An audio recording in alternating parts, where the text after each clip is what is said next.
त्या आईला विचारा.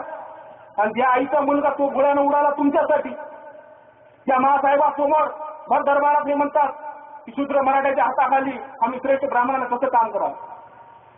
राज्याभिषेकाला विरोध केला ब्राह्मणानं. महाराष्ट्रात एकही ब्राह्मण भेटला नाही. का भेटला नाही?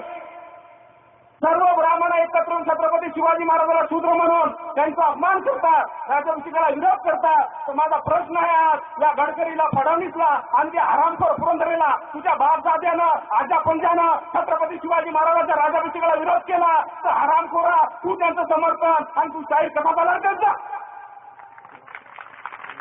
झाला कसा? पहिले हे सांग, त्यांचा विरोध का केला तू? आज शाहीर म्हणून फिरतो तू, म्हणजे आम्ही मूर्ख आहे? कळत नाही आम्हाला? अहो, शत्रूची काय हिंमत आहे आमच्यावर आरोप करण्याची? दुःख आहे की आमचा समाज झोपलेला आहे. आमचा समाज झोपलेला आहे.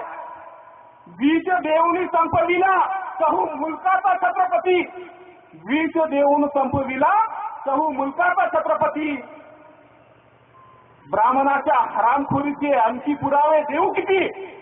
ब्राह्मणाच्या हरामखोरीचे आणखी पुरावे देऊ किती? खरं सांग मराठ्या, तुला जात कार्य येत नाही. खरं सांग मराठ्या, तुला जात कार्य येत नाही. महासाहेब जिजाऊची बदनामी झाली तरी तुला राग कार्य येत नाही. तुला राग कार्य येत नाही. तुमच्यानं जर खरंच छत्रपती शिवाजी महाराज महासाहेब जिजाऊची अस्मिता जपणं होत नसेल काही हरकत नाही.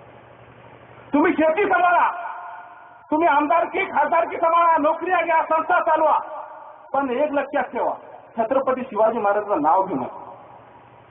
तुम्हाला पोट भरायचंय काय हरकत नाही, आनंदी जीवन जगायचं काय हरकत नाही, कारण छत्रपती शिवाजी महाराज चुकले होते.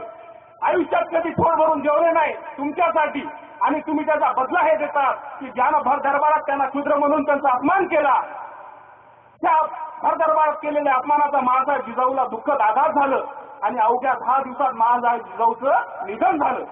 त्या निधनासाठी कारणीभूत आहे ब्राह्मण, छत्रपती शिवाजी महाराजांना विरोध करणारे ब्राह्मण, आणि त्यांना मानणारा हा वारीस त्या ब्राह्मणाला बोलतो, त्याच्या पाया पडतो आणि त्यांना आदरणीय श्रेष्ठ म्हणतो.